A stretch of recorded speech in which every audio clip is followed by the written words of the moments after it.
Donc, je tiens à remercier d'abord les organisateurs, hein, du GDR, hein, de m'avoir permis de concrétiser cet atelier. Merci à tous, hein, d'être présents ce matin. Alors, j'ai quand même un petit warning, hein, pour le déroulement de cet atelier. Je crois qu'il est carrément surdimensionné par rapport à ce que c'est que normalement un atelier, hein. Un atelier, c'est au minimum demi-journée, voire 2 jours. Voilà, donc le vrai challenge, hein, ça va être de dérouler, mais j'ai fait des impasses, hein, de dérouler cette présentation avec la particularité, c'est qu'on va aller dans d'autres disciplines que l'écologie à proprement parler. Donc, merci déjà d'être là pour ça, hein, parce qu'on va adresser aussi un peu d'éthologie, parce que je pense que c'est fondamental aussi pour l'écologie, et les neurosciences qui apportent, hein, c'est un peu l'originalité de ce que je vais présenter, hein. Je pense que ça apporte d'importance à la manière de traiter les données, hein, par similarité. Donc, on parle beaucoup d'intelligence artificielle, hein, je vais en parler, mais un peu à la marge, hein, pour me concentrer sur ce qui me semble, moi, le plus important, c'est l'inférence bayésienne, hein, donc le titre, hein, de cet atelier, hein, c'est vraiment et l'idée derrière, c'est vraiment de dire que l'inférence bayésienne, c'est déjà un outil de premier choix, hein, pour aborder ces problématiques, d'éthologie et l'écologie et des neurosciences. Et l'intelligence artificielle n'est pas forcément vient en second choix, mais je pense que c'est vraiment ça le message. Donc, merci à tous d'être là, hein. Donc, ça va être dense. Je vais peut-être, hein, être obligé comment dire, d'abréger certaines parties, hein, et je vais aller vite sur certaines slides, notamment les présentations. Donc, moi, j'interviens en tant que président d'une association. Donc, j'ai travaillé en tant que en tant que chercheur en océanographie acoustique, mais il y a très longtemps. Et donc j'ai créé une start-up en bioacoustique, et j'ai arrêté cette activité, et j'ai tout transféré dans le cadre d'une association, hein, dont les missions sont les suivantes, hein. Je vais aller très vite, hein. Hein, c'est sensibiliser le monde de l'ingénierie, de la technologie à la santé globale du vivant. Donc c'est un des objectifs, en commençant par les écoles d'ingénieurs, les universités et la recherche. Donc l'idée, c'est de développer un programme de recherche en partenariat avec un certain nombre d'écoles, de lycées, d'universités, le plus possible en fait, puisque, hein, c'est des partenariats que nous développons. Donc là, on a commencé depuis 2018 avec un certain nombre d'écoles, hein, qui sont assez régulières, hein, et avec lesquelles on a travaillé sur les sujets que je vais présenter. L'idée, c'est aussi de proposer au monde de l'écologie, hein, des outils technologiques innovants, hein. Donc, du coup, on fait de la recherche avec des étudiants principalement.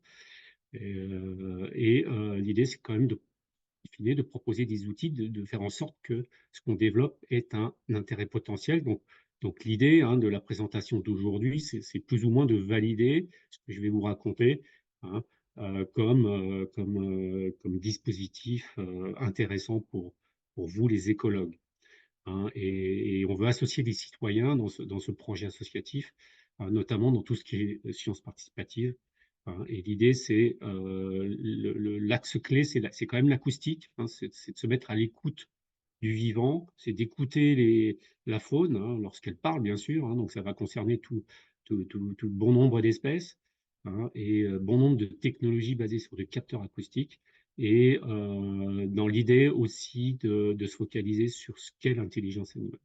Voilà les missions de l'association. Donc les technologies, on en a développé un certain nombre. Donc on a repris, pour ceux qui ne connaissent pas, donc un détecteur acoustique passif développé par Jean-Dominique Vrignot, hein, en mode complètement ouvert. Donc on a décliné notre propre version, hein, de ce boîtier, hein, qui est un boîtier low cost, hein, pour entre 100 et 150 euros, vous pouvez faire de l'acquisition acoustique. Donc c'est assez important, surtout lorsqu'on veut augmenter le nombre de boîtiers sur le terrain, parce que ça va être l'un des sujets, hein, de recherche, et comment on fait on multiplie le nombre de boîtiers sur le terrain pour ajouter de la précision dans ce qu'on cherche à savoir, hein, sur le monde animal, notamment les problèmes de densité de population. Donc on a développé des outils aussi, des petites cartes d'amplification, hein, pour faire des dispositifs, d'acquisition stéréo, hein, vous voyez au centre, et on a aussi développé un firmware qu'on appelle Caméléo, qui transforme n'importe quel PC, tablette en, détecteur acoustique, en enregistreur passif. Donc ça s'adapte sur Android, Linux et Windows, bien sûr.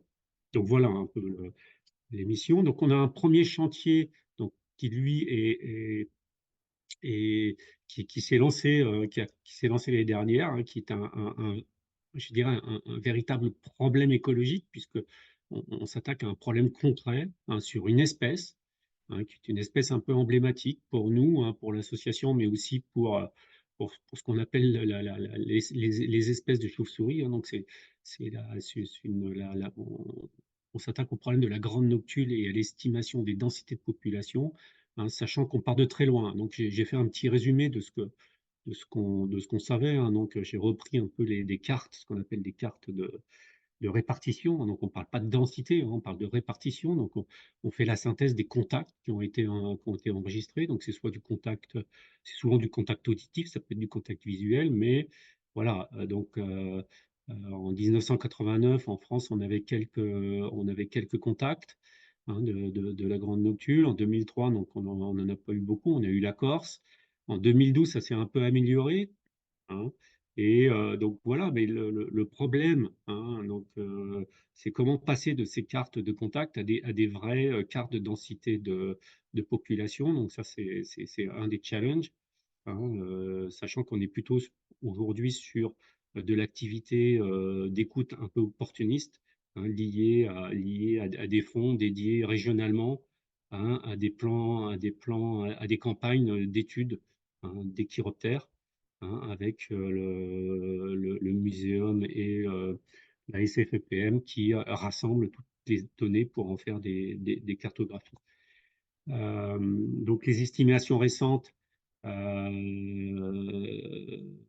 qui sont actualisées, montrent quand même des densités de contact. Je ne parle pas de densité de population, donc un peu plus importantes, où on commence à voir, hein, des répartitions, hein, de grandes noctules, donc notamment sur les dernières cartes fournies par le Muséum national, hein. Donc on va avoir une idée beaucoup plus précise, hein, de la répartition de cette espèce. J'ai fait un zoom dans le Limousin parce que je me suis installé récemment, hein, dans le Limousin, et c'est devenu un terrain, je dirais, d'expérimentation, hein, sur lequel on va travailler pour élaborer ces premières cartes, hein, de densité de population, hein. Donc notamment une dernière étude qui s'est focalisée sur des zones naturelles 2000 du PNR.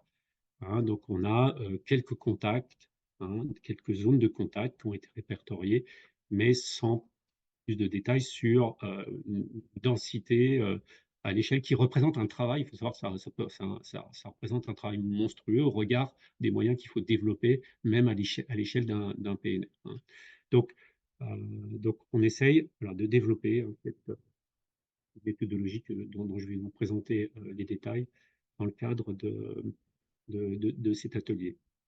Alors, voilà, donc je vais, bon, vous les connaissez sans doute, hein, ces questions fondamentales, hein. Hein, ces problèmes de l'écologie statistique, hein. C'est comment, avec un nombre de capteurs, hein, au minimum, hein, donc on veut minimiser la pression sur le terrain parce que ça coûte du temps, ça coûte de l'argent, hein, mais quand même avoir un estimateur, ce qu'on appelle des densités de population. Donc ça, c'est un problème d'écologie statistique. Et on va voir qu'on compte y arriver par une approche un peu pluridisciplinaire, hein. Voilà ce que je veux présenter aujourd'hui, hein. Donc c'est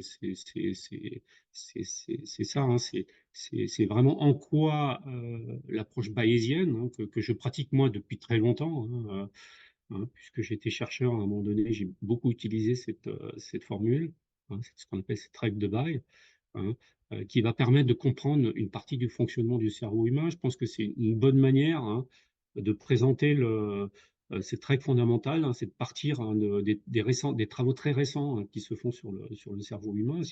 C'est de là qu'on va partir, hein, donc comprendre, hein, que la théorie des probabilités permet de faire des statistiques, hein, donc de traiter des données. Donc ça, on l'oublie malheureusement trop souvent avec l'IA et tout ce qu'on peut dire, hein.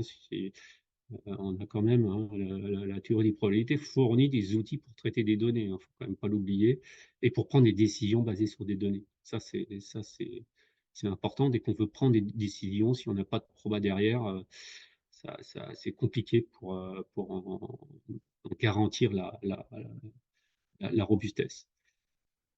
Hem Donc la formule de Bayes peut être utilisée en neurosciences humaines et animales, en éthologie, en écologie et bien sûr en intelligence artificielle parce qu'à partir et c'est ça qui est un peu important, donc je ne sais pas si vous en avez conscience, mais c'est un peu ça, hein, que je veux développer dans le cadre de cet atelier, c'est que la formule de Bayes permet de dériver des algorithmes de type, réseau de neurones. Donc voilà, hein, et bien sûr, on va décliner, ces thématiques, hein, dans le cadre de l'observation et l'étude des chauves-souris, en particulier dans le cadre de ce projet, centré sur la grande noctule dans le centre de la France. Donc voilà, hein, le programme. Alors c'est extrêmement ambitieux. Je ne sais pas encore si je vais laisser des temps de questions de parole. Pour moi, sur mon écran, c'est pas facile de voir s'il y a des gens qui posent des questions, mais je laisserai systématiquement, après chaque partie, un peu de temps pour faire de l'interaction, hein, voir comment cet atelier est perçu parmi vous, hein, dans ces différentes parties. Voilà. Donc, le plan, hein, donc je vais réexpliquer la règle de Bayes, hein, du point de vue des neurosciences. Je vais rappeler brièvement ce qu'est l'inférence statistique, du coup, donc l'inférence bayésienne, l'inférence statistique. Je vais être obligé de supprimer un certain nombre de choses, hein, qui ne sont pas présentes donc, du coup, dans la présentation vu le temps, hein. Donc je ne reviendrai pas sur la théorie de la décision statistique et très brièvement sur les histoires de biais et de variance que tout le monde connaît déjà, j'espère. Et je vais aborder donc partiellement un cas de neuroéthologie. J'ai supprimé la bioacoustique parce que sinon c'est pas jouable en 2 heures et j'attaque directement après l'écologie statistique, un troisième champ d'application qui va nous permettre de travailler sur le terrain. Et s'il reste du temps, hein, je ferai vraiment donc une discussion sur le rôle de l'inférence bayésienne par rapport à l'intelligence artificielle. Hein, c'est surtout un point de vue que j'aborde à travers, hein, quelques résultats que et pouvoir en arriver à la conclusion.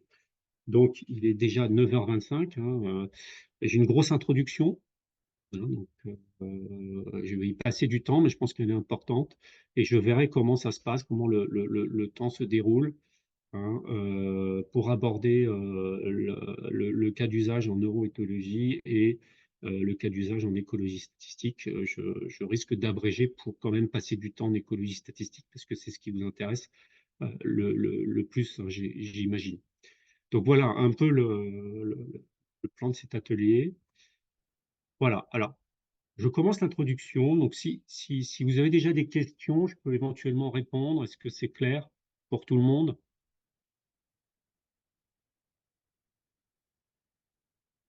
Si, donc je continue, hein, hein, et je vais introduire le sujet en partant euh, d'une vidéo que j'ai vue, hein, de Cédric Villani sur le calcul des probabilités, hein, parce qu'il y a quand même un problème encore un problème avec la féroce bayésienne, hein, qui souffre, hein, d'une certaine réputation. Et je pense que voilà, Cédric Villani l'a résumé dans sa vidéo. Donc je donne le lien dans le transparent. Bien sûr, je vous enverrai, hein, la version cette version de ce PowerPoint, hein, donc qui comprend très bien manipuler la notion de probabilité. Bah, j'imagine, hein, c'est un mathématicien qui a été récompensé récemment.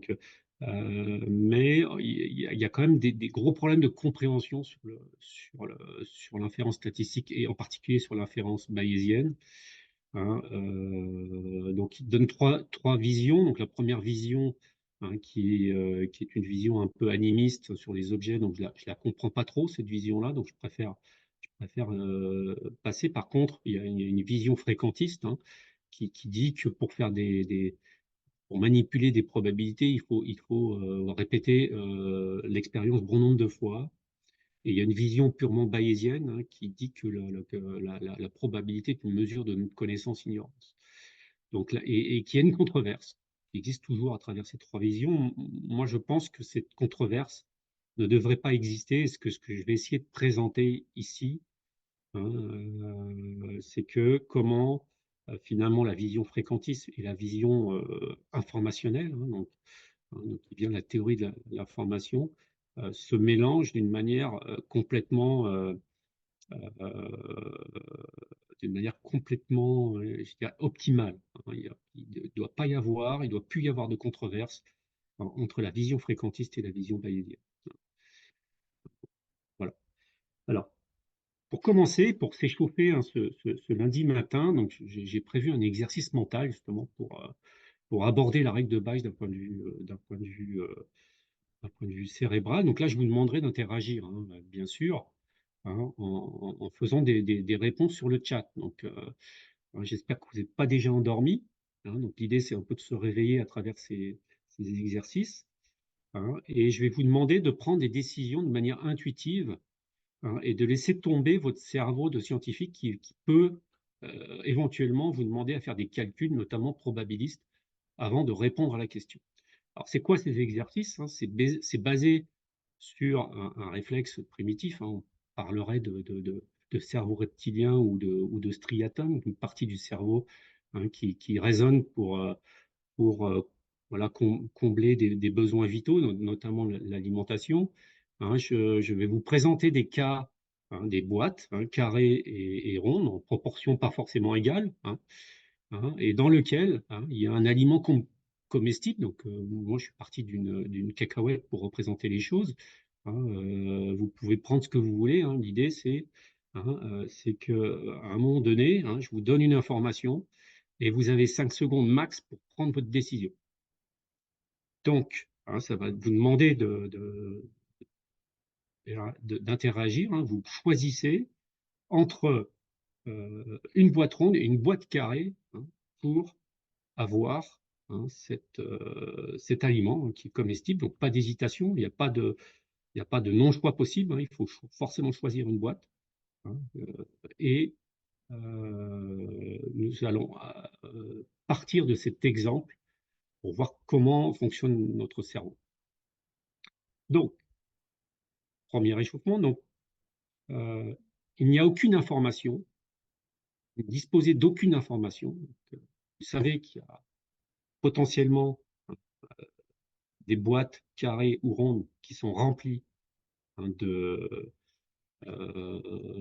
nourriture, de votre aliment favori, et vous devez faire un choix. Donc, je vous demande de choisir là, en temps réel, de répondre au chat ce que vous choisissez. Donc, vous avez 5 secondes.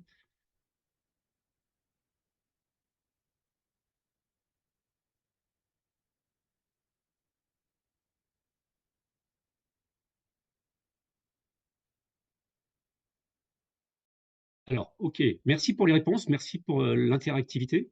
Donc, je vois que j'ai surtout des boîtes carrées et une seule boîte ronde. OK, maintenant, je vous donne une information. hein. Donc, je découvre toutes les boîtes. Donc, vous savez ce qu'il y a à l'intérieur. Et je vais les remélanger de nouveau et je vous demande votre choix. Donc, allez-y.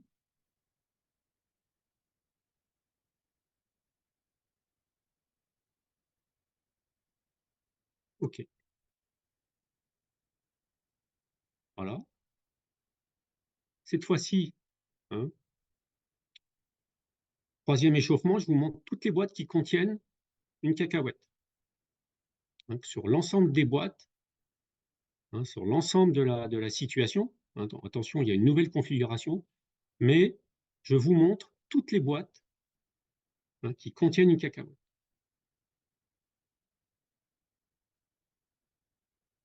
Cette fois-ci, je vous demande de répondre, de choisir entre les boîtes rondes et les boîtes carrées.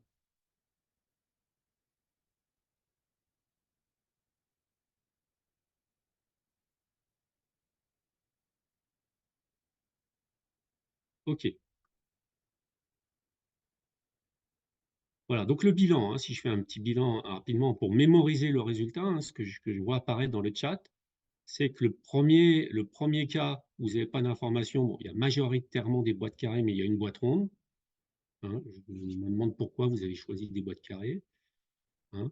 Dans le deuxième cas, vous avez choisi majoritairement, quasiment à 100% des boîtes rondes.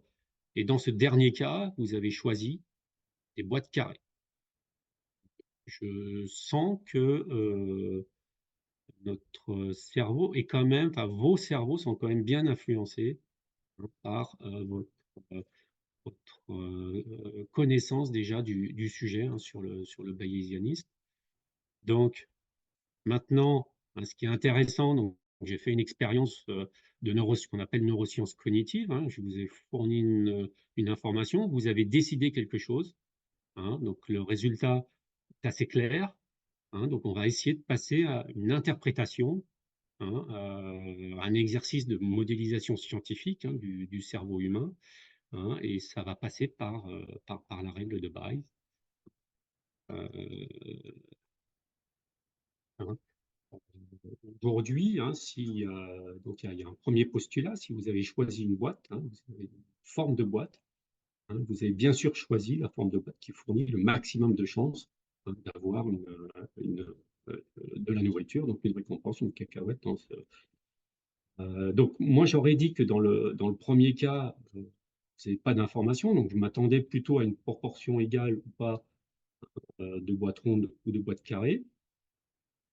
C'est l'expérience, il faudrait reproduire l'expérience plusieurs fois, hein, pour voir si vous avez plutôt tendance, s'il y a quelque chose qui joue en faveur de la boîte carrée, mais normalement, hein, on devrait trouver 0,5. Le deuxième cas, hein, vous avez choisi la boîte ronde parce que euh, la proportion, vous aviez, hein, clairement la proportion, hein, euh, de boîtes rondes contenant des cacahuètes et la proportion de boîtes carrées euh, montrant des cacahuètes. On était sur du 4 sixièmes au lieu de 1 sixième. Attention, il y a une faute de frappe. C'est 4 sixièmes sur 1 sixième. Donc, c'est ce qui vous avez fait choisir typiquement, hein, boîtes, les boîtes rondes. Et donc, on dit aussi qu'il est plus vraisemblable d'avoir une cacahuète si je choisis une boîte ronde. Donc, on raisonne en fonction, hein, d'une manière probabiliste, en fonction d'une proportion. Donc, aujourd'hui, bah, vous savez que la proportion définit la probabilité dans le cas discret. Donc, donc voilà un peu le mode de fonctionnement euh, qu'on propose, hein. Donc, on a un cerveau qui raisonne en maximisant les chances d'avoir, de réussir une action. Voilà.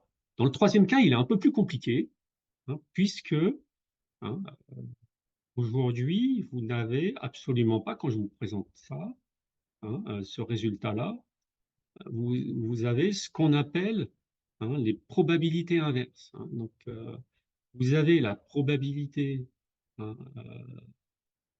d'avoir une boîte carrée sachant qu'il y a de la nourriture dedans, et vous avez la probabilité d'avoir une boîte ronde sachant que vous avez de la nourriture dedans.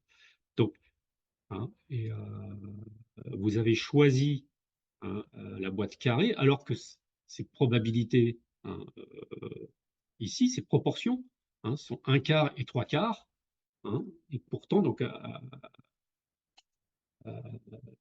et pourtant, vous avez choisi la boîte carrée, hein, pour avoir euh, cette nourriture.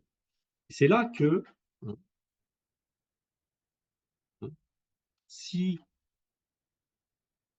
hein, on ramène, hein, aux proportions, hein, donc on s'aperçoit qu'effectivement, hein, quand on calcule cette fois-ci les probabilités d'avoir une cacahuète, sachant, la forme de la boîte, on est bien sur un choix de boîte carrée, puisque 1/2 est supérieur à 1/6.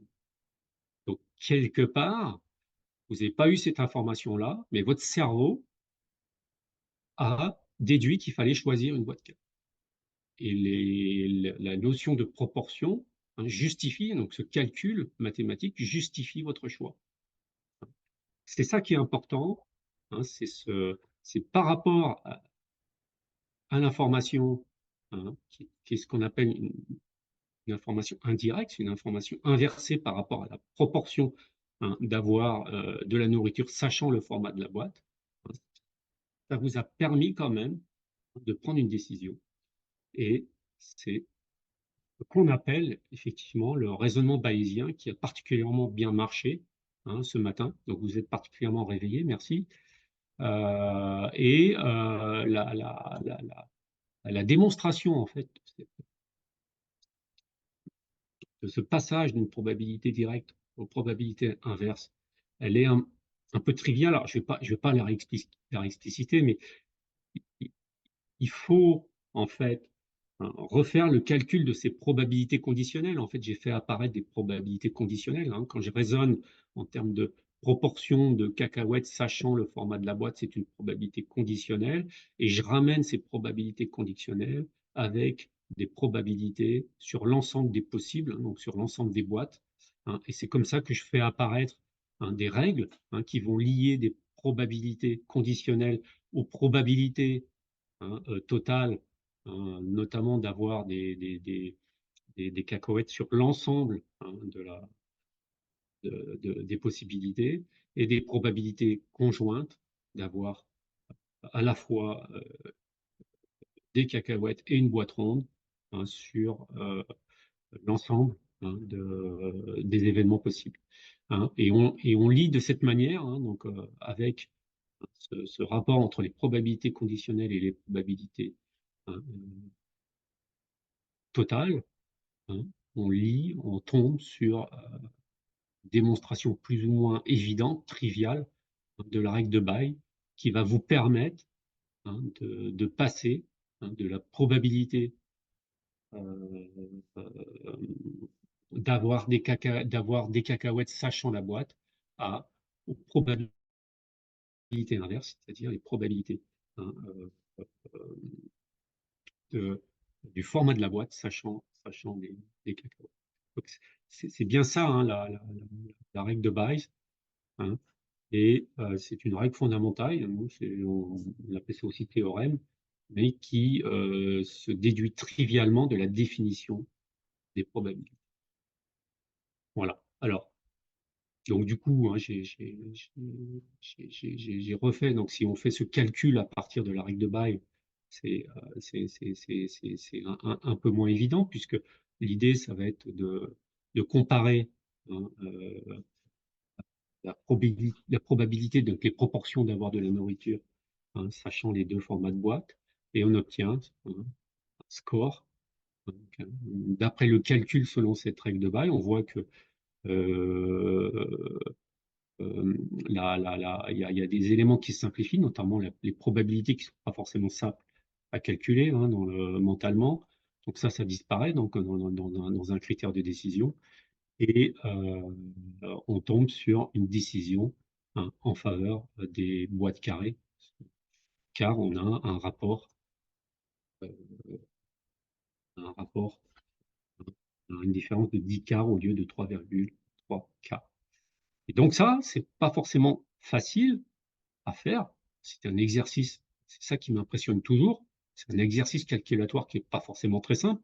Et j'imagine que votre réponse intuitivement n'a pas fait ce calcul pour y répondre. Pourtant, votre cerveau ne s'est pas trompé.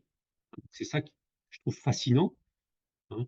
La formule en soi est quand même relativement complexe, mais on a une certaine propension à la réaliser, à la calculer d'une manière intuitive. Donc c'est ça qui est assez impressionnant avec cette théorie, cette utilisation de la formule de Bayes. Donc voilà, et juste un rappel historique, si vous ne connaissez pas les, comment dire, ceux qui ont pas inventé, mais découvert cette formulation à partir de la définition du calcul des probabilités, se sont tout de suite rendus compte, hein, que cette théorie, hein, des probabilités, notamment via la règle de Bayes, hein, c'est notamment Laplace, hein, qui a redécouvert, hein, on attribue à Bayes la découverte de cette relation, mais Laplace l'a redécouverte vers 1770 ou 1774, hein, sans connaître les travaux de Bayes. Et hein, il finit par dire dans un essai philosophique que la théorie des probabilités ne faut que le bon sens réduit au calcul. Donc c'est ça qui est important, hein, je pense, de savoir si vous connaissez pas cette version-là, ce type d'application-là de la formule de Bayes, hein, c'est important de le savoir, hein, puisque là, on va toucher aux neurosciences et aux sciences cognitives, hein, qui est de plus en plus utilisée. La formule de Bayes est de plus en plus utilisée par les chercheurs dans ce domaine, hein. Il se pourrait donc Laplace en 1815, finalement, il a prédit la réussite du petit exercice qu'on a fait ce matin, hein. Donc c'est assez impressionnant aussi, hein, pour ces grands chercheurs, hein, qui ont découvert, qui ont mis au point cette théorie, hein, de prédire un peu ce qui allait se passer là au tout début du XXIe siècle, puisque finalement l'arrivée de la théorie des probabilités de la formule de Bayes dans les sciences cognitives, elle est finalement pas si vieille que ça, hein. Donc elle est extrêmement récente, hein. Donc voilà, hein. Euh, pour, alors si on essaye de généraliser, hein, et d'aller dans le détail théorique, hein, de ce problème, hein, c'est ce que je vais la poursuivre sous forme d'atelier maintenant, très pratique, maintenant qu'on a à peu près bien compris comment ça fonctionne, comment le cerveau fonctionne, on va poursuivre, hein, et on va apprendre à manipuler, hein, ces tracks de Bayes, hein, avec ce petit exemple qui est finalement pas si compliqué que ça, hein, qui sont très simples, hein, et on va essayer de le traiter jusqu'au bout, hein. C'est pour ça que je vais prendre du temps, hein, pour que vous soyez familier avec ce que nous, on propose en termes de manipulation et de simulation avec des outils comme MATLAB Web. Donc, euh, et je vais passer, hein, je vais noter un peu plus, je vais faire un peu plus de notation mathématique, hein. Hein, si vous avez décidé, hein, entre une boîte ronde et une boîte carrée, c'est-à-dire que vous avez plus ou moins évalué les proportions, donc je vais noter ces proportions alpha, hein, donc proportion de cacahuètes dans les boîtes rondes, proportion de cacahuètes dans les boîtes carrées, hein. Donc j'ai deux paramètres, hein, que je dois estimer pour prendre une décision. Et si je pense que l'un est supérieur à l'autre, ben je choisis les boîtes en question. Et en fait, pour obtenir de l'information, donc au départ, je n'ai pas forcément cette information, je ne connais pas les proportions. Si je ne sais rien, a priori, ben je tape au hasard, hein. Il faut bien que je choisisse, hein. Si je sais qu'il y a des chances quand même qu'il y ait quelque chose dans les boîtes, ben je fais un choix, mais celui-là est normalement est complètement aléatoire. Euh, le nombre de boîtes est connu, hein, dans ce type de problème, hein, et bien sûr, hein, pour que j'obtienne de l'information sur ces proportions, il faut ouvrir des boîtes, faire ce qu'on appelle de l'échantillonnage, hein, de sacrifier quelques boîtes, hein, éventuellement pour faire un choix définitif, hein, sur le nombre de boîtes à ouvrir, hein. Et là, ce qui m'intéresse vraiment, hein, c'est de savoir, hein, c'est quoi cette étape qui consiste à obtenir de l'information d'un point de vue mathématique, hein. C'est quelle information j'obtiens lorsque j'ouvre n boîtes et que le résultat, hein, R égale K, donc je peux avoir entre 0 et n cacahuètes au maximum si j'ouvre n boîtes, hein. Donc voilà, hein, donc c'est vraiment ça la problématique, hein, qui est mis en avant, hein, dans ces exercices. Hein, voilà, comment je fais pour mathématiser cette connaissance, cette prise de connaissance sur une variable, hein, donc, alpha, qui est une proportion, et donc qui est mathématisée sous la forme d'un paramètre, donc rationnel dans ce cas-là, hein, mais ça peut être un paramètre réel. Donc, pour refaire un peu l'historique, c'est important, hein, de bien avoir en place les gens qui ont contribué à utiliser cette fameuse règle de Bayes. Hein, il faut savoir qu'après Laplace et jusqu'à Fischer, il y a pas vraiment eu de développement, d'utilisation très intensif, hein, de cette règle de Bayes. Hein.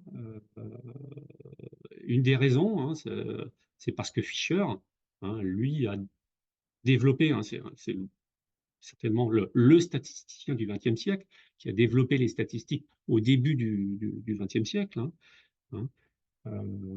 Et en fait, le bayésianisme a beaucoup souffert, hein, d'un espèce de déni et commence simplement maintenant, à travers un certain nombre d'auteurs, dont je les ai cités là, mais jusqu'à très récemment, puisque James, hein, a publié un livre au début des années 2000, hein, où il confirme, hein, le bien fondé de l'utilisation de la règle de Bayes. Donc, donc c'est le 21e siècle, donc c'est très récent. Hein. Donc on est sur quelque chose de, je dirais, quasiment novateur en termes d'utilisation. Il faut bien avoir conscience de ça. Hein. C'est pour ça que c'est important de prendre du temps à comprendre, hein, comment ça fonctionne. Et l'idée, hein, c'est hein, c'est que je décrire l'information que j'ai sur ce paramètre alpha. Hein, je suppose, hein, que alpha est une variable aléatoire à densité. C'est là où ça devient extrêmement compliqué, hein, pour certains de comprendre, hein, pour certains grands chercheurs, hein, donc, à commencer par Fischer, qui a toujours refusé, hein, cette manière de raisonner, hein, et de aléatoriser un certain nombre de paramètres, hein, qui interviennent, hein, dans les problématiques. Et si j'ai une totale ignorance, hein, ça veut dire que j'ai toutes les probabilités, la probabilité de toutes les valeurs de alpha, elle est constante, hein, pour tout alpha appartenant à 0, 1. Or, une proportion alpha, c'est aussi une probabilité, c'est ça qui commence à devenir compliqué. Je parle d'une probabilité, d'une valeur de probabilité. Ça, c'est compliqué à comprendre. Hein, donc, mais si j'ai pas d'information, bah, hein, l'ensemble de mes valeurs sont équiprobables. Et si j'ai une totale certitude, ça veut dire que si je sais que alpha vaut paramètre que j'ai appelé P0, alors pour des variables discrètes, ça veut dire que bah, la probabilité que alpha soit égal à P0, elle est 1, et la probabilité que alpha soit différente de P0, elle est égale à 0. C'est ce qu'on appelle une fonction Dirac, hein, que j'ai appelée delta de P0, de alpha. Hein, mais la fonction Dirac, c'est une fonction qui est surtout valable pour lorsque alpha est une variable continue. Hein. La théorie des probabilités aussi, hein, c'est Kolmogorov, hein, qu'on doit vraiment le développement du champ théorique des probabilités avec des variables réelles continues, mais ça devient au niveau mathématique un peu compliqué, donc je passe outre, hein, ces aspects-là, hein, pour me concentrer uniquement sur le fait que voilà, on manipule l'information que j'ai sur alpha, donc sur une probabilité, à l'aide d'une densité de probabilité, donc d'une aléatoirisation de la variable alpha. Et donc, voilà, l'idée, c'est une fois qu'on a à peu près compris ça, c'est comment je passe à le scénario pratique, c'est-à-dire que j'observe de la donnée, et donc ça doit changer mon degré de connaissance sur alpha, et donc ça doit changer la loi de probabilité P de alpha. Bon, j'ai noté P de P parce que P2, il faut lire P2. Donc l'idée, c'est ça, hein, c'est comprendre fondamentalement comment, si j'ai de la donnée, je transforme ma loi de probabilité. C'est justement ça, qui est important avec la règle de Bayes. Finalement, j'applique la règle de Bayes à ce paramètre alpha en fonction de l'observation, et je m'aperçois qu'il y a une relation entre la probabilité de alpha sachant R et la probabilité de R sachant alpha. Donc c'est mon modèle aléatoire qui va lier le paramètre alpha avec ce que j'observe, et une information a priori, qui est P de alpha, tout ça pondéré par P de R. Donc c'est à partir de cette formule qu'on va construire ce qu'on appelle une théorie de l'inférence bayésienne. C'est là-dessus que je vais passer du temps à montrer comment ça fonctionne. Alors, c'est là où on passe dans le domaine de l'inférence, ce qu'on appelle bayésienne, qui se décline en inférence statistique. On va voir dans quel cas. La problématique générale de l'estimation statistique, c'est de trouver une fonction f qui va permettre d'avoir, en fonction de la donnée, une estimation de la valeur alpha.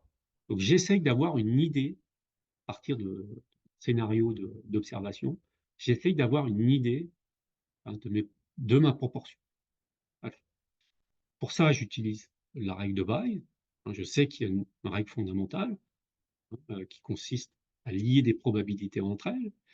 Et l'idée, c'est que comme je connais la probabilité de alpha, sachant l'observation, je peux choisir comme valeur alpha, donc comme estimation de alpha, la valeur qui maximise la probabilité a posteriori P de alpha sachant. Donc ça, c'est vraiment l'idée du maximum a posteriori.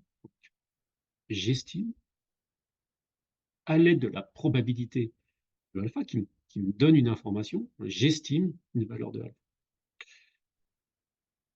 Donc ça, c'est ce qu'on appelle le maximum a posteriori. Donc j'utilise la fonction a posteriori pour estimer la valeur alpha. Et ce qui est intéressant, c'est de voir ce qui se passe à partir de la règle de Bayes, ici, en haut.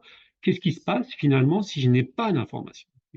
Si finalement mon P de alpha ne varie pas en fonction de dans mon exercice de maximisation d'une fonction qui dépend de alpha, puisque ce terme-là disparaît, la probabilité de R, la probabilité de l'observation en tant que telle, qui est un peu compliqué à calculer, je n'en ai pas besoin puisqu'il ne varie pas en fonction de alpha, une fois que j'ai l'observation. Et du coup, dans le cas où je n'ai aucune information a priori, mon estimation, c'est le maximum de la probabilité de l'observation en fonction de alpha. Donc je crée ici, donc j'ai une nouvelle fonction dans le cas où je n'ai pas d'information a priori, qu'on va appeler l'information qu'on va appeler la vraisemblance de l'observation, sachant le paramètre. Je maximise cette fonction pour obtenir la valeur de alpha. Donc voilà un peu, alors, en résumé, comment tout ça fonctionne. Pas forcément simple à comprendre, il faut manipuler les choses pour mieux comprendre. Donc je vais encore continuer à passer du temps à développer l'exercice. Je vérifie l'heure. On est bientôt 10 heures, donc on arrive à moitié donc, de l'atelier.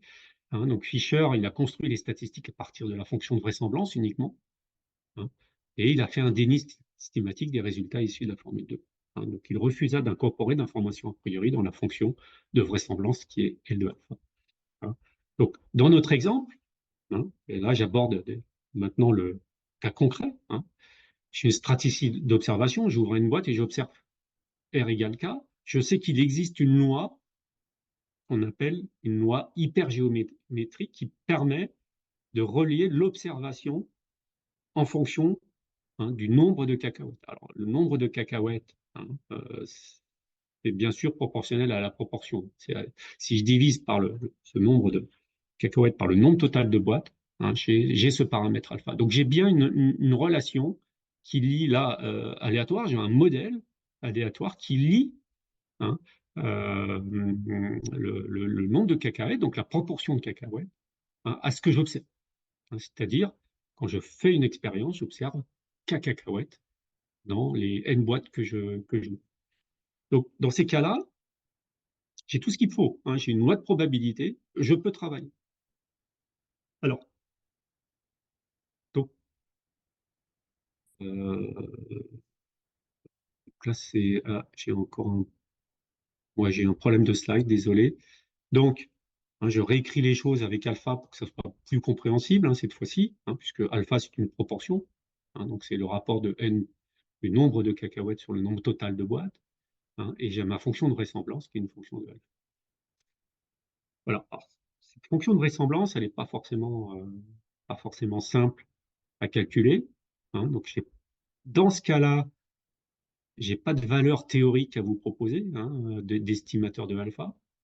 Hein, je prends le cas où j'ai pas d'information a priori. Hein, donc, je me retrouve à maximiser cette fonction de vraisemblance. Donc, c'est des combinatoires. Hein, la loi hypergéométrique fait appel, donc c'est des calculs notamment de factoriels. C'est pas évident, hein, de maximiser cette fonction, hein, analytique, hein, de alpha. Donc, ce que je fais, hein, que je pars sur une implémentation, hein, de type octave ou R, c'est là où on va mettre les mains un peu dans le cambouis, hein, hein, passer du temps. Donc, je vous avais promis, hein, cette incursion. Malheureusement, on n'aura pas le temps de le faire, hein, pour les autres cas, hein, mais on va quand même finir cette introduction, hein, en faisant un essai de codage. Donc, ce que je vous livre, hein, dans cette boîte grise, hein, à gauche, c'est le pseudocode. Hein. Donc, pour montrer un peu la simplicité, hein, je modélise complètement, hein, et la manière systématique, hein, que nous avons à réaliser ces simulations. Hein. Donc, on part d'un nombre total de boîtes, ça, c'est le scénario que vous avez expérimenté. Là, je vais faire la simulation. Hein, je vais simuler le fait on peut ouvrir une boîte, on peut en ouvrir deux, on peut en ouvrir n. Le nombre maximum de boîtes à ouvrir, c'est bien sûr 6, limité par le nombre total de boîtes. Et là, je vais me placer dans une condition, je vais définir le paramètre alpha, en fait, hein, donc là, qui est défini par la proportion. Hein, donc, en fait, le paramètre alpha, c'est 5 sixièmes. Hein, c'est à rapporter par le nombre total de boîtes, hein, mais je définis, hein, le nombre de boîtes remplies. Hein, et typiquement 5 et 1, hein, c'est le cas typique où vous avez choisi, hein, le nombre, hein, les boîtes rondes. Et quand je fais une simulation, donc je fais ce qu'on appelle du Monte Carlo, hein, je vais générer, hein, des réalisations de cette expérience. Hein, donc ça va me donner un résultat bien sûr aléatoire. Hein. Je vais chercher le maximum, ce qu'on appelle l'estimateur, en maximisant la fonction de vraisemblance. Hein. Et du coup, hein, je vais stocker tout ça dans des tableaux. Donc, je vous épargne, hein, donc, l'instantiation de tout ce qui est tableau. Hein. J'imagine que vous savez le faire dans votre environnement. Hein.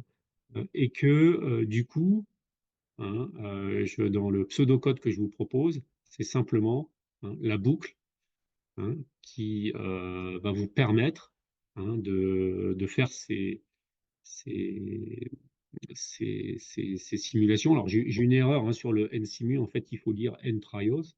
J'ai une première boucle qui va boucler sur le nombre de tirages aléatoires. Et dans la deuxième boucle, hein, je simule plusieurs scénarios qui consistent à ouvrir, hein, de 1 à 6 boîtes maximum. Hein. Donc, je refais une deuxième boucle, hein, sur lequel donc, je vais exécuter les étapes suivantes. Donc, je vais générer, hein, l'observation aléatoire.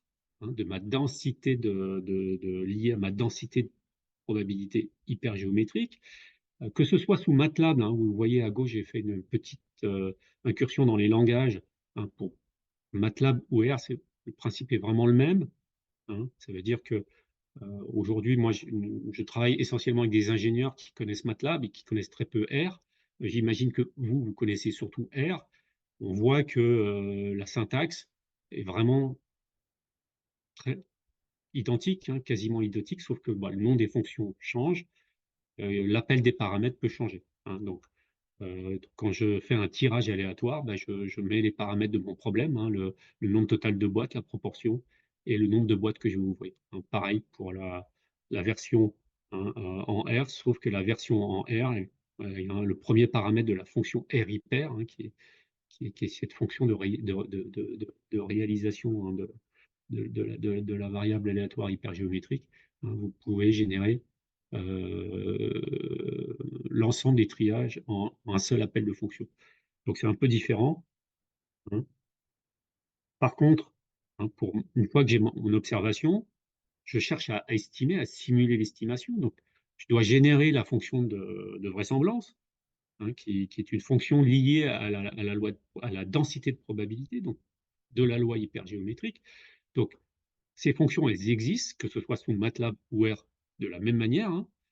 Et par contre, la fonction sous MATLAB, je peux la vectoriser, hein, donc je peux, parce que je dois évaluer cette fonction de vraisemblance sur toutes les valeurs possibles de mes fonctions de proportion. Donc là, je vois, hein, et ça, je peux le faire en un seul appel avec je fournis un vecteur et ça me fournit la fonction de vraisemblance sur l'ensemble, hein, des paramètres alpha disponibles. Donc, et après, je peux euh, estimer, hein, le max. Donc je prends le max, mais ce qui m'intéresse, c'est la localisation du max, hein, parce que ce qui m'intéresse, c'est la proportion qui donne le maximum de vraisemblance. Et donc c'est ainsi que je récupère l'estimation de la probabilité. Et ensuite, une fois que j'ai mes tableaux, j'ai stocké mes tableaux d'estimateurs en fonction de, de, de mon run et du nombre de boîtes ouvertes, je peux faire des statistiques, hein. J'estime ce qu'on appelle la moyenne. Alors, je ne vais pas y passer beaucoup de temps parce que là, le temps passe très vite, hein, et je calcule la variabilité. Donc là, hein, l'estimation moyenne, hein, est censée donc donner une idée de la variabilité, parce que l'estimateur, c'est une variable aléatoire, hein. À chaque essai, hein, la valeur de l'estimation change. Donc, je dois la considérer comme une variable aléatoire, hein, dont je prends la moyenne et l'écart type pour estimer la qualité de mon estimation. Voilà. Alors, juste à noter, hein, donc pour finir un peu cette plongée dans le monde de la simulation et des plateformes, hein, que ce soit MATLAB ou R, à confirmer, hein, par, des spécialistes de R. Moi, je ne suis pas un spécialiste de R, mais la fonction des hyper n'est pas vectorisable, contrairement à d'autres, puisque quand je l'appelle, hein, je dois passer comme information la proportion, hein, la proportion du modèle. Et là, je ne sais pas comment le faire, sauf à refaire une boucle pour évaluer la vraisemblance, hein, de l'observation, sachant la valeur du paramètre euh, alpha qui se situe entre 0 et 6. Bon, alpha étant de proportion, c'est bien sûr divisé par 6, hein, c'est entre 0 et 1, et c'est 1 sixième, 2 sixièmes, sixième, 4 sixièmes. C'est comme ça que je régénère, hein, ma fonction de vraisemblance, hein, la Likelihood en anglais, hein, dans un tableau du coup, à 7 valeurs, hein. Donc, voilà, je suis obligé de refaire une boucle en R, alors que je n'ai pas à la faire en MATLAB. Voilà le type de différence qu'il peut y avoir, hein, mais globalement, hein, sur les codes, hein, il y a vraiment une similitude à utiliser ces deux plateformes. Donc voilà, hein, donc on va bien sûr maintenant regarder les résultats de ce type de simulation. Alors les résultats, hein, donc, hein, de gauche à droite, J'ai ploté les fonctions de vraisemblance de tous les essais. Donc j'ai superposé, donc si j'ai pris, je me rappelle plus, 100 ou 1000, c'est typiquement le nombre de valeurs qu'on prend pour faire ces simulations. À chaque fois, j'ai une fonction de log vraisemblance dont je prends le maximum pour faire une estimation. Donc je vois par exemple, et ça, pour le nombre de boîtes ouvertes égal à 1, un nombre de boîtes ouvertes égal à 2, jusqu'à atteindre le nombre maximum de boîtes. Souvenez-vous, quand je vous ai fait le petit exercice ce matin, là, pour vous échauffer, je vous ai finalement ouvert, pour les deux séries de boîtes, les boîtes carrées et les boîtes rondes, je vous ai ouvert l'ensemble des boîtes. Donc, il est intéressant de voir ce qui se passe dans ce cas-là, sur la fonction de vraisemblance. Toujours est-il que je repars dans le cas de n égale 1, finalement, et là, je fais l'histogramme de mes estimateurs de alpha. Alpha, en fait, dans ce cas-là, lorsque j'ouvre une boîte, alpha est estimé uniquement par deux valeurs, c'est soit 0, soit 6. Donc c'est soit, finalement, je décide qu'il n'y a absolument rien dans la boîte, soit je décide de façon complète. Ça veut dire, en gros, si j'ouvre une boîte,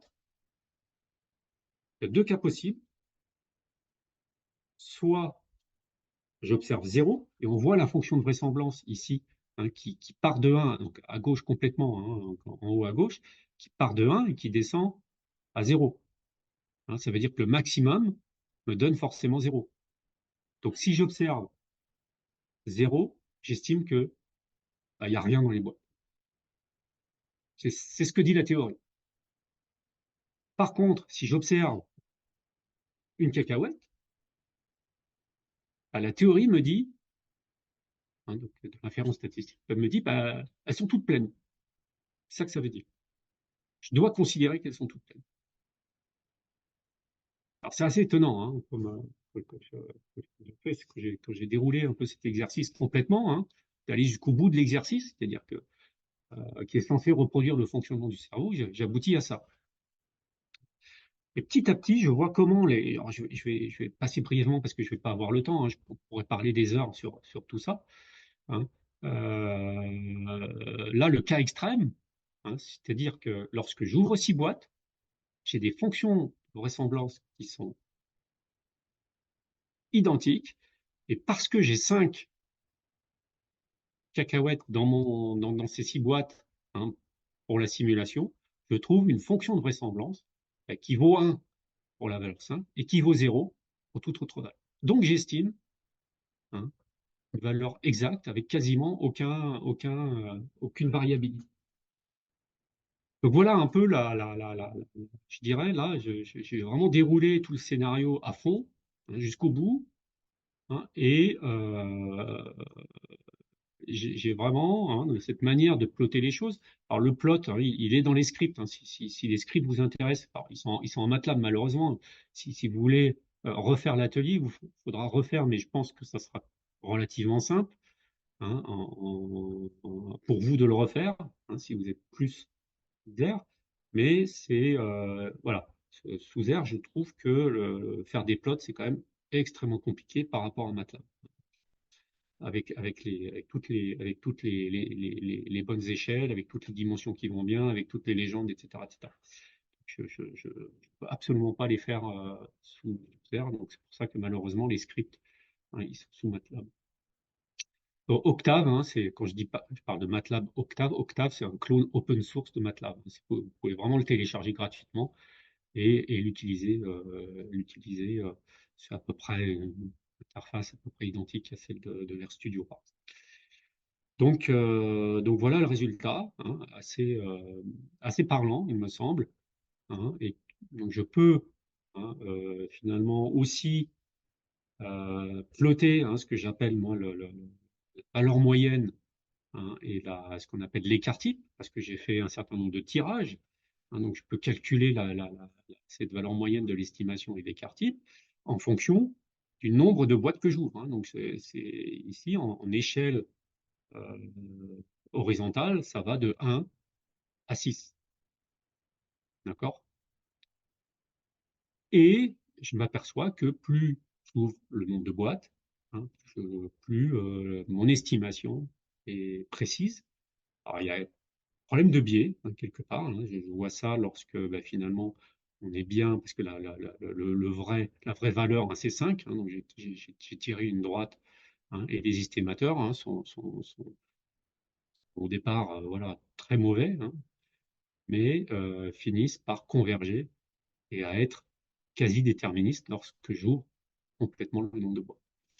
Mais ça veut dire, hein, qu'il aurait été intéressant de compléter l'exercice en faisant toutes ces gammes. Et là, on en avait pour un certain nombre de temps. Hein. Donc le temps passe vite. Hein. Je vais revenir sur quelque chose que malheureusement, je n'ai pas le temps d'aborder. Hein. Quand je fais cette simulation, si je veux aller jusqu'au bout de l'exercice, je suis obligé d'estimer finalement, d'appliquer cet estimateur, hein, de la probabilité sur mes deux boîtes et de simuler une décision. Donc, je peux automatiser complètement le scénario. Donc, je peux finalement développer un algorithme qui va faire le job automatiquement, qui va choisir en fonction de l'observation qu'il a. Hein, donc, je peux quasiment automatiser à l'aide d'un algorithme. Donc là, si l'estimation, hein, que je fais sur une forme de boîte est supérieure à l'estimation que je fais sur une autre forme de boîte, ben, je choisis. Donc ça, c'est une fonction de décision. Je fais un choix, hein, basé sur un résultat aléatoire et je vérifie que mon choix est le bon, finalement, parce que je le connais dans ma simulation, et j'évalue ce qu'on appelle une probabilité. Hein, des fois, je fais des mauvais choix, des fois, je fais des bons choix. Hein, j'évalue la probabilité, hein, de performance à la décision. Et je vois, hein, que bah, sachant que si j'ai un nombre, hein, si j'ai une estimation qui est égale, je fais un tirage 50-50. Hein, c'est ce qui explique le résultat. Ça veut dire que si j'ouvre une boîte, typiquement, j'ai de l'information, mais j'ai 88% de chances, hein, de faire un bon choix. Donc, par rapport au 50-50, ça veut dire que ça m'apporte de l'information. Donc, pareil pour le nombre de boîtes de 2. Par contre, à partir de 3 boîtes, hein, la décision est toujours correcte. Je fais toujours un bon choix. Donc, c'est pour ça qu'il serait intéressant, hein, c'est pour ça que dans le domaine des neurosciences cognitives, ils ont vraiment un outil super pour avoir un modèle mathématique de ce qu'ils peuvent reproduire en expérimentation sur des cobayes humains ou animaux. Donc, ça concerne vraiment, donc je peux faire des expériences, comme je l'ai fait ce matin avec vous, puis après, je peux faire varier le nombre de boîtes et voir si finalement, hein, ces courbes de probabilité sont aussi valables, hein, sur des cerveaux humains ou des cerveaux animaux. Et c'est comme ça que ça fonctionne dans les neurosciences cognitives. Ils ont découvert la formule de Bayes relativement récemment, et c'est comme ça qu'ils font. Et c'est comme ça qu'ils disent, bah, finalement, c'est super, hein, cette inférence bayésienne, c'est vraiment un modèle, c'est comme ça que le cerveau fonctionne. Alors typiquement, pourquoi on est à 100% ici? C'est parce que bah, quand on fait des tirages, il y a deux valeurs possibles, hein, de boîtes carrées et de boîtes rondes. Hein, je suis dans la première configuration, hein, j'ai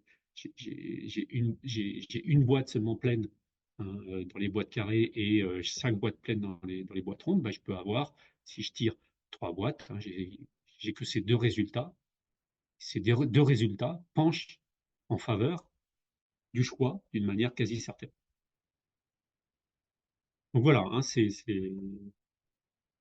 donc cela je l'ai déjà expliqué, hein, donc je vais passer rapidement. Donc là, moi, je vois le temps passer, donc je cours maintenant au résultat. Hein, c'est une course contre la montre, désolé, hein, mais je pense qu'il est nécessaire de passer du temps. Hein, je vais jusqu'au bout de l'exercice. Hein. Si finalement, hein, je regarde l'algorithme décisionnel, hein, qui est basé sur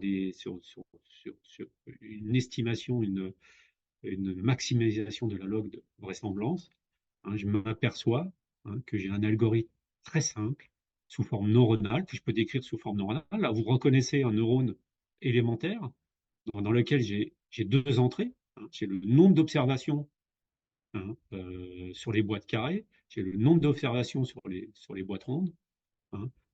J'ai un poids qui est -1 sur une des boîtes. Je fais la somme, donc ça veut dire que je fais la différence. Je seuille pour prendre une décision.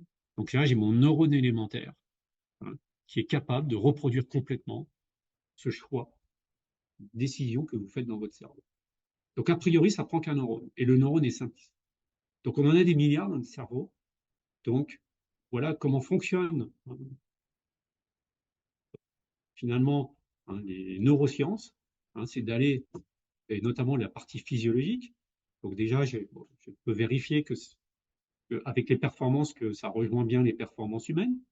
Mais après, bah, je vais faire de la physiologie. Donc je vais aller mettre des électrodes dans le cerveau pour essayer de détecter ce fameux neurone, hein, dans cette situation précise.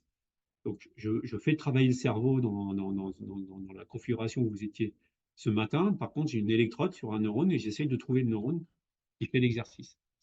C'est passionnant, hein, c'est incroyable comment cet outil, et c'est très simple à utiliser. On a vraiment un script élémentaire, hein, donc c'est à la portée vraiment je pense, hein, c'est ça qui est puissant. Et quand je vois les solutions qu'on appelle connexionnistes, hein, ce qu'il faut faire pour trouver ce réseau de neurones, alors que là, on a un aboutissement, hein, on a un calcul avec un peu de ce qu'on appelle d'algorithmie, hein, de mise en place algorithmique.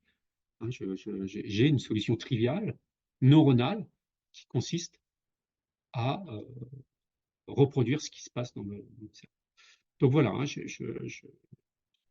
donc, alors, je vais conclure. Après, je vous laisserai peut-être un temps de pause. J'espère que vous n'êtes pas tous endormis, que vous avez pu rester concentrés, hein, sur cette introduction. Hein, ma vision des choses, c'est qu'il y a finalement, hein, dans cette inférence bayésienne, hein, le bayésianisme fort, hein, celui qui utilise de l'information a priori dans la stratégie d'inférence statistique. Ça passe par du maximum a posteriori. Et le bayésianisme faible, qui est celui de Fischer, hein, rappelez-vous, au début du XXe siècle, qui finalement, on se contente d'utiliser le modèle qui dit l'observation aux paramètres que je recherche, et finalement, les paramètres que je recherche, je les ai en maximisant ma fonction de vraisemblance. Hein. C'est comme ça que ça fonctionne, hein, depuis toujours, ces fameuses inférences. Hein. Et il ne doit pas y avoir, hein, de débat entre l'un ou l'autre, puisque voilà, l'idée, c'est de savoir si j'ai de l'information, a priori, ou pas. Et dans la plupart des cas, en fait, hein, bon, le titre de mon atelier, c'est de l'inférence bayésienne. Vous allez peut-être être déçu parce que vous allez finalement, on tombe beaucoup, il y a même beaucoup de papiers qui sont publiés sous le titre du bayésianisme, mais en fait, on n'utilise pas vraiment de l'information a priori, donc ça devient de l'inférence statistique au sens du maximum de risque. Hein. Et dans la plupart des cas, on se débrouille de toute façon, hein, pour avoir des stratégies d'observation qui apportent, hein, l'information sans que j'ai à gérer d'information a priori.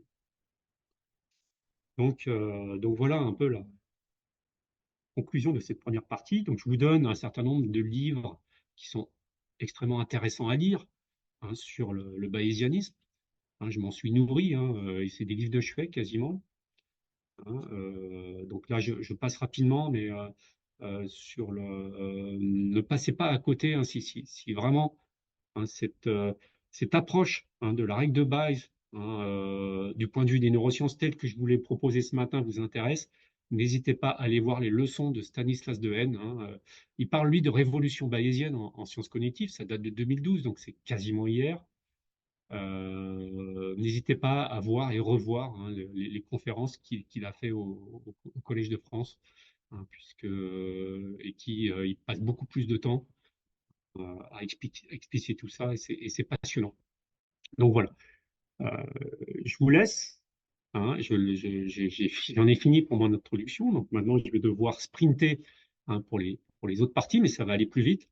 Je peux peut-être laisser un temps de respiration et de questions, hein, sur cette introduction. Voilà, si des personnes ont...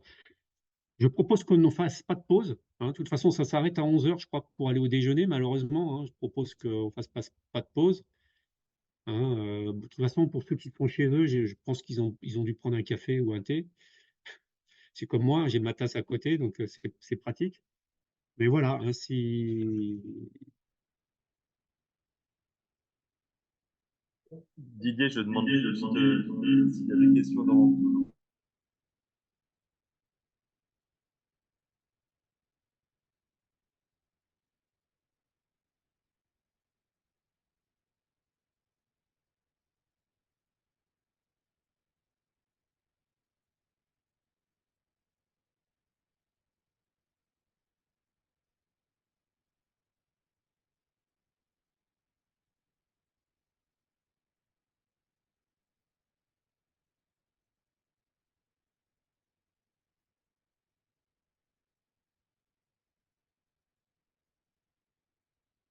Donc, pas de questions.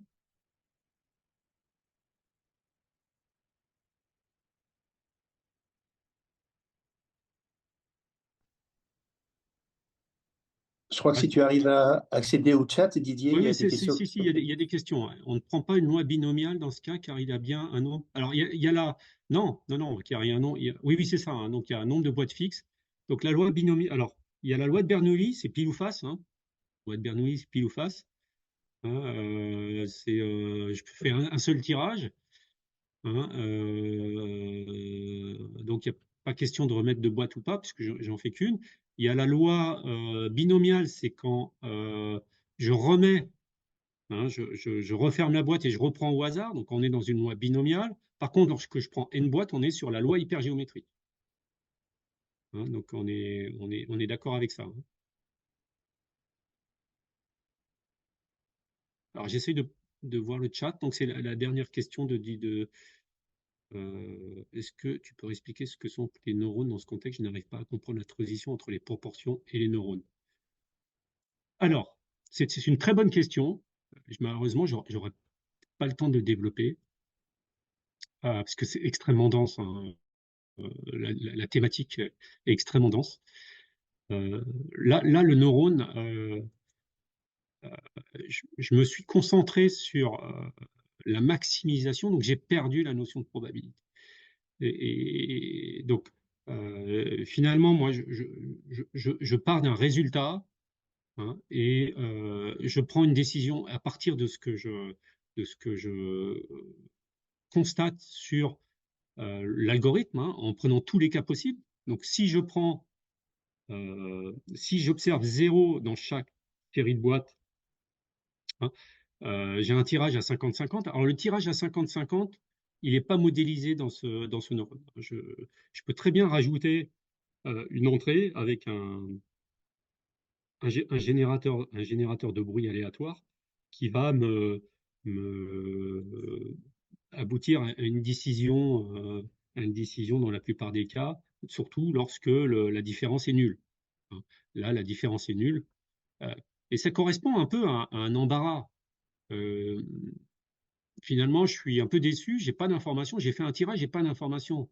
Je suis obligé de choisir quand même. Donc je prends et je suis embarrassé. Donc j'ai un comportement, hein, mon cerveau est un peu voilà, dans l'embarras. Alors que si, hein, quand j'observe une boîte dans chaque série, j'ai un résultat en faveur d'une boîte, et là je prends la décision, bah, je prends les boîtes rondes si j'ai une cacahuète dans les boîtes rondes. Donc la décision est claire. Et pareil, hein, si j'ai une cacahuète dans les boîtes carrées et zéro cacahuète dans les boîtes rondes, bah, je décide que je prends les boîtes carrées. Là, la décision est claire. Donc, cet algorithme-là, c'est à partir du fonctionnement de cet algorithme-là, hein, et là, j'ai complètement zappé la notion de probabilité. J'ai pas réintégré la notion de probabilité. Je regarde le résultat de l'algorithme de décision et je regarde comment ça s'implémente, hein, d'un point de vue algorithmique, et je tombe par hasard, sur ce que on a défini comme étant un neurone élémentaire.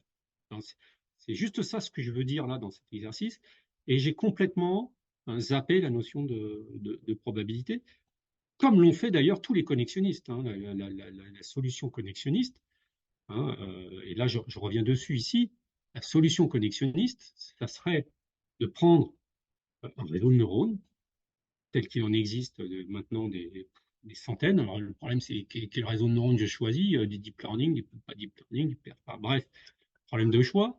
Il y a le problème des données, mais dans ces cas-là, les données, c'est des simulations. J'ai un problème qui peut se simuler, donc je vais générer des données par simulation, ou soit j'ai suffisamment de données dans des expériences sur des humains ou des animaux, mais vous n'imaginez même pas la complexité que ça peut être de reproduire des données suffisamment nombreuses pour faire converger un réseau de neurones. Là, je tape un peu sur sur le réseau de neurones et l'étape de voilà, il y a l'étape d'apprentissage et il y a l'étape de test qui après consiste à refaire ce que j'ai fait, c'est-à-dire à calculer le biais et la variance, donc à reprendre un jeu de données de simulation et à calculer la performance de mon réseau de neurones. Par contre, j'ai perdu complètement l'aspect probabilistique. Ça, c'est sûr. Donc ça, c'est un thème en soi. Hein. Il y a il y a énormément hein, de gens qui ont tenté de revenir au bayésianisme hein, dans les réseaux de neurones hein, pour justement analyser le comportement du réseau de neurones en fonction de ce que je sais sur les différentes étapes de l'inférence bayésienne. Donc c'est un sujet en soi, je ne peux pas l'aborder, hein, je suis désolé, mais ça serait quelque chose de vraiment très intéressant à présenter. Hein, mais là, il faut être très bon en réseau de neurones, ce que je ne suis pas. Hein, moi, ça fait 30 ans que je fais du bayésianisme. Alors j'ai un biais cognitif, je vous l'avoue, mais là, pour moi, dans ce genre d'exemple, ça me paraît suffisamment détaillé pour montrer un peu comment ça fonctionne. Donc voilà, et ouais, je parle même pas de la convergence, voilà, de convergence. Mais l'idée, ça serait de voir si finalement j'arrive à converger vers mon neurone élémentaire. Hein. Si je prenais une étape par réseau de neurones, donc il faudrait prendre un petit réseau dans ce cas-là. Peut-être que ça sera un sujet que je donnerai à mes étudiants en école d'ingénieur, ça peut être intéressant, hein, et de retracer dans ce cas-là, remonter aux valeurs de probabilité. Donc voilà. OK. Je suis obligé de continuer. Là, je suis maintenant pressé par le temps. Je vais essayer d'aller plus vite. Hein. J'espère que ça vous a plu, mais je vous enverrai un petit sondage hein, pour évaluer un peu la qualité de ma présentation, l'intérêt et la qualité de ma présentation. Donc, je passe en neuroéthologie, donc là, je vais aller très vite parce que j'ai déjà fait des neurosciences. Hein, j'ai passé plus d'une heure, je vous ai montré comment ça marchait. Passionnant, on peut y passer des heures. Allez voir Stanislas Dehaene si ça vous passionne. Là, je vais passer vite sur la neuroéthologie, donc c'est pareil, c'est le comportement animal. Mais cette fois-ci, avec l'acoustique, c'est quand même assez. Et c'est une de mes spécialités, c'est l'acoustique. On va voir que bah, le cas en écologie, c'est de l'acoustique aussi. Hein. Euh, si on lit Wikipédia, en fait, on s'aperçoit que la neuroéthologie a commencé d'une part avec les chauves-souris, hein, d'autre part avec les problèmes hein, de perception acoustique liés à la caractéristique principale des chauves-souris qui est d'émettre des sons par écolocalisation. Donc c'est vraiment ça le contexte maintenant de l'étude. Hein. Je vais passer très rapidement on va pas aborder tout l'aspect calculatoire, mais on va aborder vraiment hein, des domaines. Je pourrais dérouler le même atelier, mais ça me prendrait encore une heure. Donc je vais aller rapidement. Donc là, le problème de l'écolocation chez la chauve-souris est fascinant parce qu'elle envoie un signal acoustique qui est en rouge. Il se réfléchit sur les proies. Donc si elle envoie un signal, c'est pour se localiser dans l'espace et pas se prendre des branches d'arbres. Et aussi pour essayer d'attraper les moustiques dans un environnement plus ou moins végétalisé.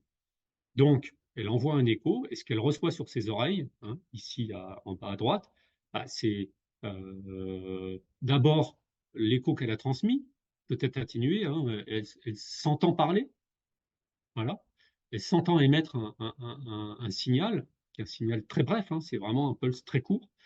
Elle reçoit l'écho de la chauve-souris et l'écho de la réverbération. Tout ça peut être mélangé ou pas. Hein.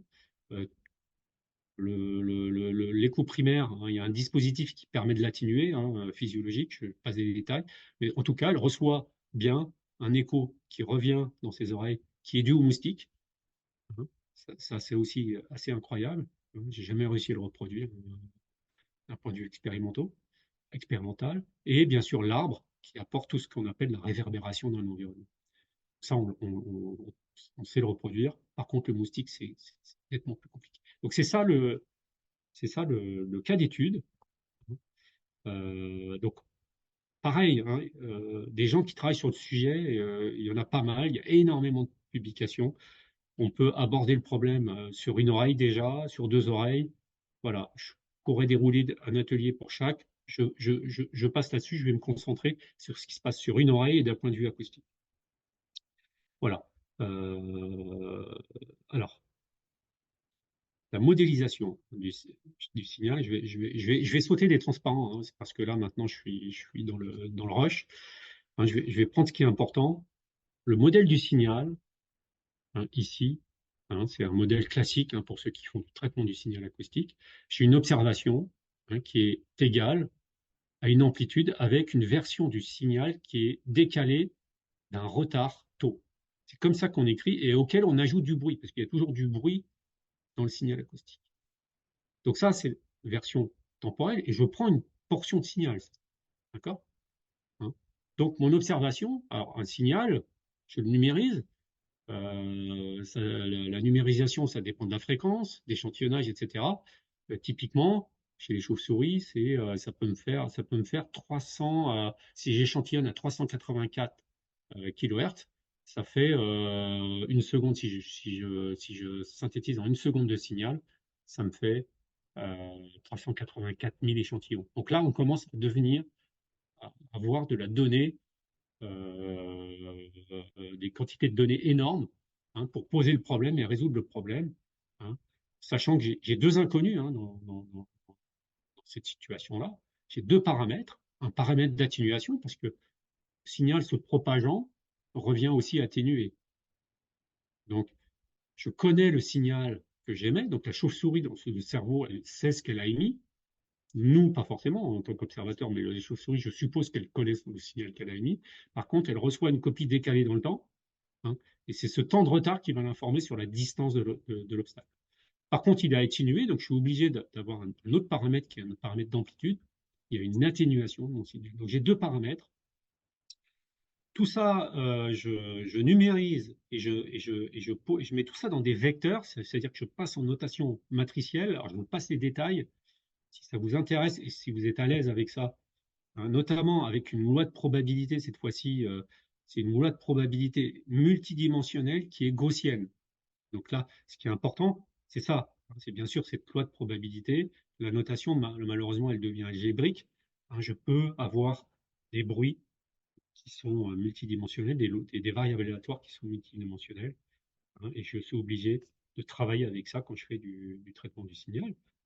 Bien sûr, j'ai un modèle de probabilité directe, hein, j'applique la loi de Bayes, hein, sachant que mon modèle de probabilité directe, c'est la probabilité du signal reçu, sachant A et taux, parce que c'est les deux inconnus de mon système, hein, ça devient une loi de probabilité, ce qu'on appelle normale, multidimensionnelle, donc exponentielle.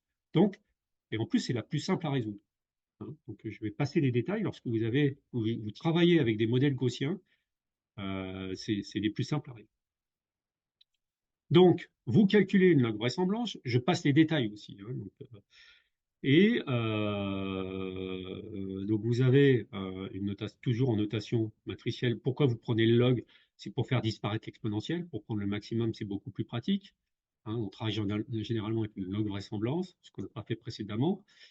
Et lorsque je résous ce problème qui a deux paramètres, donc je cherche un maximum dans un espace à deux dimensions, j'ai deux paramètres, je peux, pour taux fixé, estimer ma valeur de A qui est une version linéaire. Donc, j'ai une solution explicite pour un paramètre dans ce cas-là. C'est ça qui est sympa.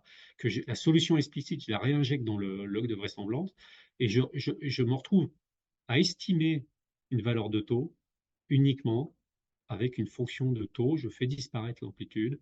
C'est là où ça devient très sympa. Si je suppose que j'ai un bruit blanc, c'est-à-dire que toutes les composantes de mon bruit multidimensionnel, finalement, la matrice de corrélation du bruit devient une matrice identité, donc elle est nulle partout ailleurs, il n'y a aucune corrélation, donc c'est nul partout ailleurs, sauf sur la diagonale, dans ce cas-là, hein. je maximise hein, l'estimateur au sens du maximum de vraisemblance. Là, j'ai laissé tomber hein, la version bayésienne pure, puisque je considère que je n'ai pas d'informations a priori sur taux, sur ce délai, hein, et je me retrouve à maximiser hein, un produit scalaire, hein, donc c'est un produit scalaire de mon signal reçu, hein, donc j'ai mis en vecteur, et je fais un produit scalaire entre mon signal S qui dépend de taux. Donc, ce que c'est exactement ce vecteur-là, on va le voir, hein, ça va se préciser. Je n'explique pas tout de suite, mais ça va se préciser en fonction de la manière dont je vais vous présenter les choses, hein, notamment grâce à ce slide-là. Donc, je vous passe sur la simulation. La simulation, elle est un peu plus compliquée.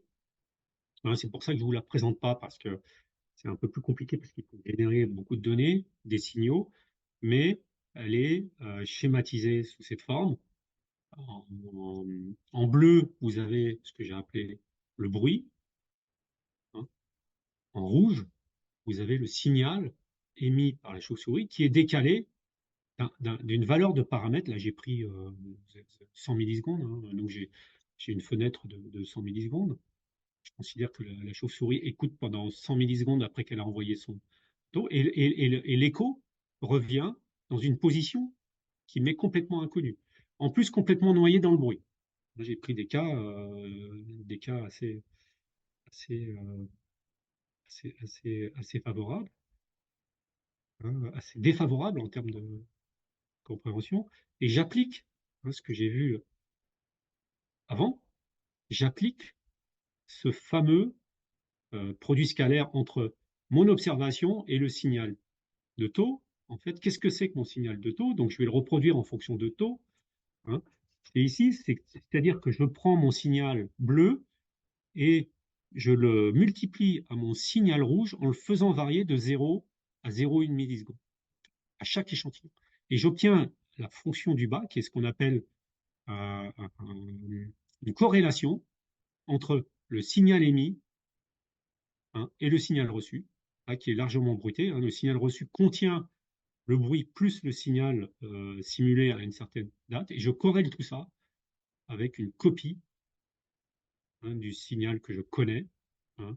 Je corrèle tout ça et ça me donne ici la fonction, la log de vraisemblance, qui est la fonction de corrélation du signal émis avec le signal reçu que je décale hein, sur tout le champ. Alors, quand je regarde, je me concentre hein, sur, un, sur en bas à gauche, je vois que dans ma fonction de corrélation, bah, j'ai un bruit, hein, un certain niveau de bruit, hein, ce que je vois en bleu, et j'ai surtout un pic, ce qu'on appelle un pic de corrélation.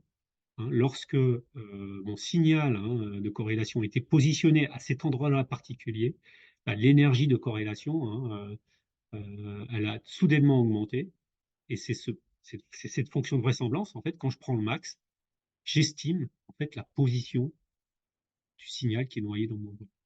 Je regarde la deuxième ici, mon pic de corrélation est bien aligné avec le décalage de mon signal, hein, il est aligné avec le début du signal rouge. Donc, dans cette configuration-là, où les amplitudes sont réalistes, hein, où le signal il est complètement noyé du bruit, je vois que la fonction de corrélation est capable d'extraire, hein, la log vraisemblance, est capable d'extraire avec son pic la position hein, du signal, de l'écho qui est reçu dans le signal. Et là, ça marche bien. Hein. Et donc, ce qu'on fait, hein, vous voyez un autre paramètre hein, dans cette simulation, donc vous voyez un peu comment ça fonctionne. Il y a un autre paramètre hein, qu'on applique dans ce cas-là, hein, qu'on fait varier dans ce cas-là, dans ce type de simulation, c'est bien sûr le paramètre d'amplitude. Parce que là, j'ai pris une amplitude, hein, je l'ai volontairement pris des amplitudes très très faibles, hein, pour vous donner un exemple un peu impressionnant sur ce qui se passe avec cette fonction de log vraisemblance, hein, qui est ce qu'on appelle la corrélation, en fait, le filtrage adapté. Et bien sûr, je peux faire varier le bruit, hein, parce que plus effectivement je réduis l'amplitude du signal, plus je noie le bruit, le signal dans du bruit, moins l'intensité du pic, hein, qui est proportionnelle à l'intensité du signal, plus ce pic va diminuer et plus il va m'être difficile, hein, de localiser le signal et éventuellement de le confondre avec d'autres pics qui sont des pics de bruit, hein, complètement dus au bruit. Donc vous voyez un peu toute la mécanique et comment il est extrêmement intéressant, hein, de partir de cette stratégie d'inférence bayésienne. Alors c'est très connu, hein, en traitement du signal depuis des années, hein. Moi, je suis passé par là puisque j'ai un doctorat en traitement du signal. Donc aujourd'hui, c'est dans les années 80 et 90, même bien avant, on enseignait la manière de faire du traitement du signal avec cette inférence bayésienne. Et là, c'est important parce que c'est des problématiques qui interviennent maintenant en écologie acoustique, puisqu'on s'intéresse à un animal et la manière de détecter le signal, hein, d'une chauve-souris à l'aide d'un capteur, elle va être identique à celle-ci, même si j'ai pas le temps de l'aborder, hein. Donc là, j'aborde un cas, je m'intéresse à ce qui se passe dans le cerveau de la chauve-souris. Mais ce qui va se passer dans le capteur, c'est exactement la même chose, sauf que je ne vais pas forcément connaître l'amplitude, enfin la forme de mon signal émis. Que là, je suppose que la forme de mon signal émis est connue. Donc voilà. Alors, c'est tout ce que je vais dire, hein, parce qu'il faut que j'avance, hein. J'ai plus qu'un quart d'heure et je n'ai pas encore abordé le cas d'étude. Pareil, si on étudie, on met en place l'algorithmique et qu'on cherche une solution neuronale, on l'a et on trouve un réseau de neurones convolutif. Je passe les détails, je passe du temps à expliciter ce scénario. C'est extrêmement intéressant. Encore une fois, l'inférence bayésienne permet de trouver, hein, un réseau de neurones qui est cette fois-ci convolutif, hein, qu'on a redécouvert dans le cadre, les connexionnistes ont redécouvert ça, hein, pour le traitement d'image, qui est la même chose, hein, on fait des corrélations, etc. Pour toute classification, on fait de la corrélation aussi. L'inférence bayésienne vous donne ces solutions d'une manière automatique. Là aussi, il faudrait ensuite réinjecter les probabilités dans tout ça pour voir où elles apparaissent dans mon réseau de neurones. Voilà. Juste, question sur les performances, hein. Quand j'estime, je passe aussi sur ces aspects-là qui sont normalement qui sont connus. Vous avez une capacité à modéliser les performances, donc ce qu'on appelle les moyennes et les écarts, à les calculer à l'aide d'une borne minimale. Donc ça passe par la matrice de Fisher. Et dans le cas de l'estimation du temps de délai, vous voyez qu'il y a un phénomène de seuil. C'est ce phénomène de seuil, je vous ai dit, hein, quand l'amplitude est trop faible, hein, l'estimation commence à avoir des valeurs, hein, les performances commencent à avoir des valeurs complètement dégradées. Et quand vraiment l'amplitude est très forte, l'amplitude du pic de corrélation est vraiment très forte, il n'y a pas d'ambiguïté et il y a une formule théorique qui peut calculer, hein, la variance de l'estimateur à l'aide d'une théorie basée sur la matrice de Fisher. Donc ça, c'est important aussi à savoir. C'est ce qu'on apprend aussi quand on fait du traitement du signal par inférence bayésienne. Je ne sais pas si ça existe en écologie, c'est peut-être intéressant à voir, mais en tout cas, c'est important de ça. Donc, je passe, hein, sur la partie. Donc là, j'avais prévu une deuxième partie que je vais zapper complètement. Pareil, hein, la bioacoustique cette fois-ci, c'est comment je fais à partir d'un réseau de capteurs pour détecter une chauve-souris. Hein, je vais mettre du capteur, je vais détecter la présence d'une chauve-souris. J'utilise le fait qu'elle envoie un signal. Je vais avoir le même type de problématique, le même type de performance. Et par contre, hein, je vois apparaître un effet, bien sûr, de seuil, hein, qu'on a vu et compris. Il faut, à partir du moment où la chauve-souris s'éloigne, l'amplitude du signal que je reçois, bien sûr, est de plus en plus faible, hein. L'écho direct que je reçois sur mon capteur, hein, il est de plus en plus faible, il est de plus en plus noyé dans le bruit. Et à un moment donné, je suis plus capable de faire une estimation correcte, voire même de détecter, hein, de dire si c'est un signal de chauve-souris ou pas. Donc j'ai un effet de seuil et on voit bien qu'il est lié, en fait, à la distance qui sépare le capteur de la chauve-souris. Ça, c'est cette notion de distance maintenant que je vais aborder dans mon dernier atelier, hein, qui est vraiment le cas, le cas écologique, d'écologie statistique par excellence, hein. Je veux estimer, donc voilà, une population de grandes noctules dans un périmètre donné, hein, et je m'intéresse aussi à son comportement. Et je sais que la grande noctule, elle sort de son gîte au crépuscule, donc typiquement 30 minutes avant le coucher du soleil. Et elle peut retourner passer la journée dans un autre gîte. Donc, et toutes les grandes noctules sortent. Donc, et je vais aussi supposer que sa trajectoire est linéaire, mais qu'elle est aléatoire. Donc, je ne sais pas dans quelle direction elle part, et ça peut changer tous les soirs. Donc ça, c'est des hypothèses très très fortes, hein.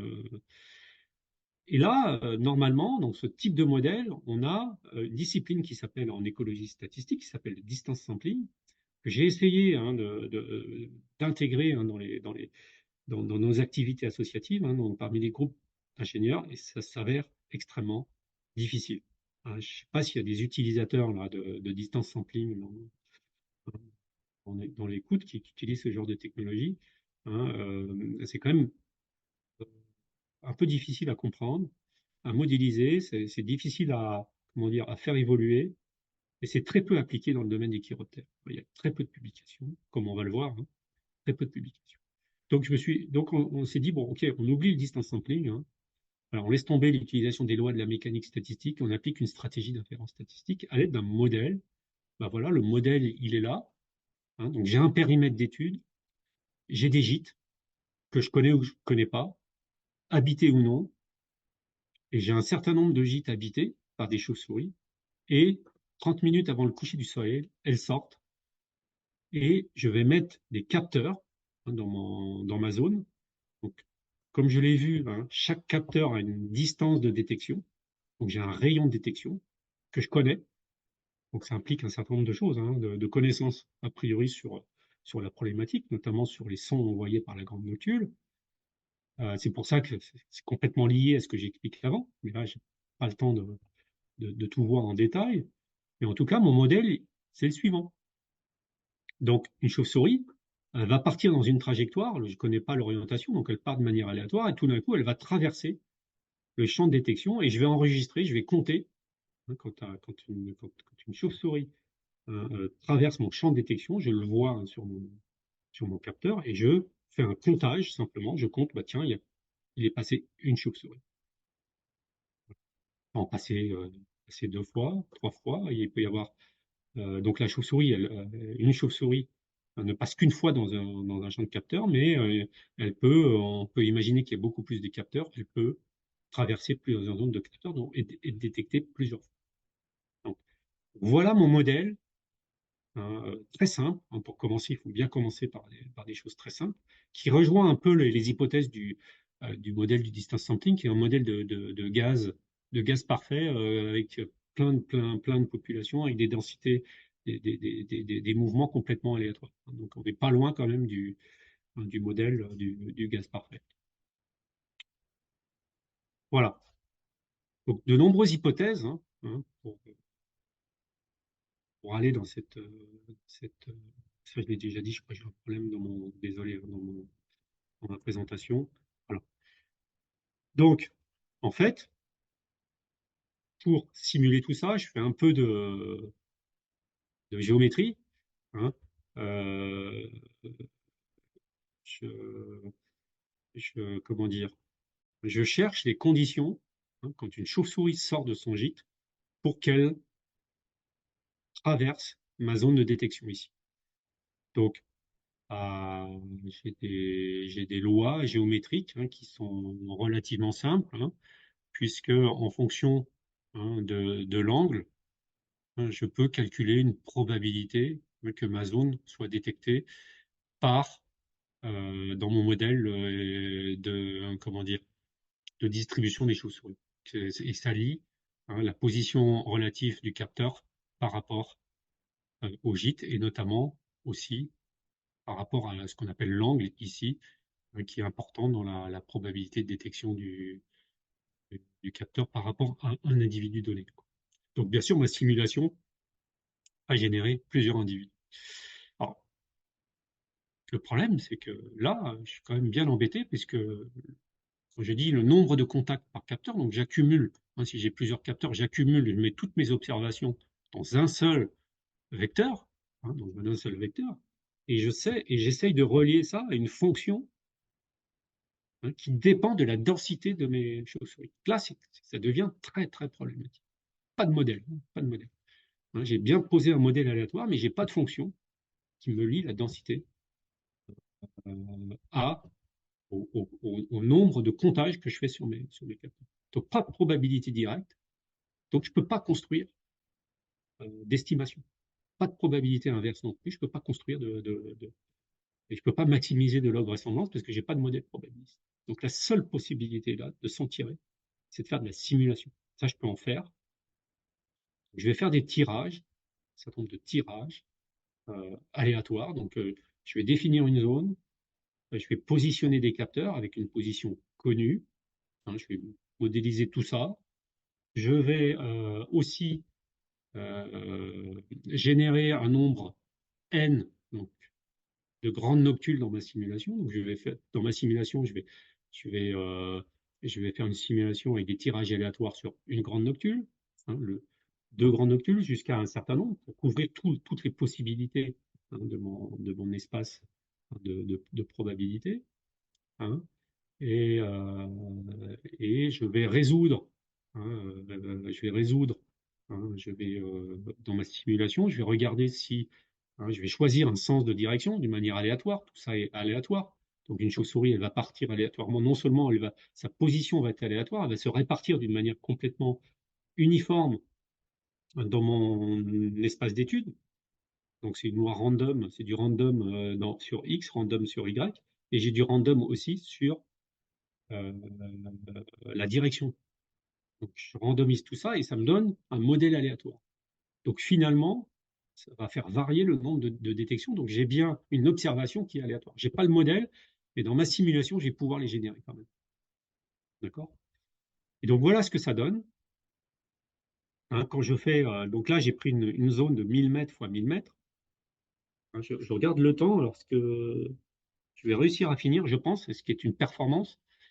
Mais est-ce que je peux déborder ou pas du tout? Une minute ou deux, mais pas plus. D'accord. Donc, j'essaie de finir là. Pardon. Donc, je peux faire des simulations. Donc là, j'ai pris le cas, j'ai pris une vingtaine, j'ai pris le nombre 20 de grandes noctules qui se positionnent, dont les gîtes se positionnent de manière aléatoire.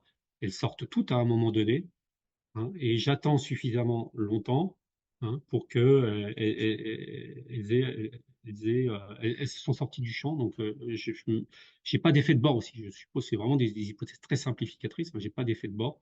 Et sur chaque capteur, je mesure, je peux compter, je peux compter, je peux faire un histogramme de mes comptages obtenus sur chaque capteur. Et ça me donne quelque chose qui est relativement homogène pour tous les capteurs. Alors, laissez tomber là, les trous en blanc parce que c'est un artefact de plot. Je n'ai pas su le résoudre. Je ne sais pas quand sous MATLAB, je n'ai pas su le résoudre. Mais en tous les cas, et ça ressemble, je dis bien, ça ressemble quand même fortement à une noix de poisson. Donc là, ma simulation, elle a une durée limitée. Contrairement à ce qu'on fait en distance sampling, on suppose que tout ça, c'est stationnaire. Mais là, je me mets juste en sortie de gîte. C'est pas une situation stationnelle. Mais donc, j'ai pas un nombre stationnaire, un nombre de contacts stationnaires en fonction du temps. J'ai une loi de poisson. Donc c'est ça la grande différence. Ce qu'on trouve dans la littérature, c'est que c'est quelque chose de très particulier, le fait de réduire la pression d'observation à une durée finie, à un événement particulier dans la vie de ces chauves-souris. Donc ça, je pense que ça c'est original. Moi, je ne l'ai pas vu traité dans la littérature. En tous les cas, mais ce que maintenant je peux faire, je peux travailler avec une loi de poisson et développer complètement l'inférence statistique, du coup, à partir des données, à partir d'un paramètre qui est le paramètre de la loi de Poisson. Donc j'ai un modèle probabiliste entre ce que j'observe, le nombre de contacts que j'ai eu sur mon capteur, en fonction de la densité. C'est une fonction de Poisson, mais je ne connais pas cette fonction lambda. Et donc, par simulation, je vais m'amuser à estimer, en fait, grâce aux simulations, à estimer ce paramètre de la fonction de Poisson. D'accord? Et je vais trouver, dans ce cas-là, le résultat. Donc, j'ai fait des simulations en faisant varier le nombre de chauves-souris de 1 à 20, d'accord? Et je vois qu'en faisant l'estimation du paramètre de Poisson, que ce paramètre de ma loi de Poisson est une fonction plus ou moins linéaire, hein, du nombre de noctules. Donc, je vais postuler que je peux le faire, parce que toutes les simulations convergent, que typiquement, alors si je quantifie ma relation, c'est ma loi, mon facteur de Poisson, mon paramètre lambda, c'est le nombre, pas la densité, c'est le nombre d'animaux divisé par 14. Par 14, alors là, donc ce qui fait que l'estimateur de mon nombre de bandes noctules, c'est n fois 14. Bien sûr, si je veux la densité, je divise par la surface, qui est une surface de 1000 fois 1000. Donc voilà un peu le résultat principal de cette simulation. Alors, pour finir, pareil, je regarde mes estimateurs avec mes variances. Et ce qui se passe ici, ce qui est intéressant de voir, c'est la courbe. C'est la courbe réelle, c'est l'estimé par rapport à la réalité. Donc, par rapport à 20, si j'ai 20, j'ai ma courbe qui donne le nombre en fonction du nombre de contacts. Donc, je mesure le nombre de contacts, je divise par 14 et j'obtiens ces courbes-là. Donc, sur chaque capteur indépendamment, j'ai des résultats. Donc, je m'aperçois que c'est assez biaisé. Alors, j'ai pas tout compris encore, forcément, dans le résultat. Ils sont sortis il n'y a pas si longtemps que ça, dans le cadre de la promotion de cette année. Mais si en plus je fais la moyenne de tous les capteurs, je m'aperçois d'ailleurs que tous les capteurs ne sont pas forcément corrélés. Donc la bonne idée, c'est d'en faire la moyenne. Là, par contre, j'obtiens ici une estimation qui est vraiment très bonne par rapport avec très peu de variance. Mais ça reste de la simulation, bien d'accord. Mais n'empêche que j'ai réussi à développer une simulation. Alors, beaucoup de choses à dire pour critiquer le modèle. Je vais simplement conclure en disant qu'il y a une seule référence bibliographique que je peux appliquer pour faire de l'écologie statistique sur de la densité. C'est un modèle généralisé qui considère un capteur avec un angle de détection de θ. Donc, dans mon cas, moi, il est omnidirectionnel, avec ce fameux rayon de détection du capteur que je connais. Bien sûr, il est dans mes simulations. J'ai oublié d'en parler parce que je vais trop vite, mais il est dans les simulations. Et surtout, avec un animal, ici, qui a un angle d'émission acoustique, alpha. Donc ça, je ne l'ai pas pris en compte dans ma simulation, mais toujours est-il que j'ai une loi entre la densité. J'arrive à développer, c'est très compliqué, les maths, c'est un peu compliqué, la formule, mais ça se calcule. Donc, j'ai une relation entre densité et Z. Bon, Z, c'est le nombre de contacts, c'est mon N à moi, la vitesse de déplacement de la chauve-souris et le temps d'analyse. Donc moi, j'ai la distance, donc la vitesse fois le temps, c'est égal à ma distance de de Didier, parcours de la chauve-souris. je te laisse 1 minute pour conclure. Voilà. Donc voilà. Et du coup, aujourd'hui, si je mets en application dans le cadre de ma simulation, j'obtiens aussi une relation entre ma densité et le nombre n d'un capteur. Donc là, je n'ai pas 14, mais j'ai le nombre 7. Donc il y a une petite différence.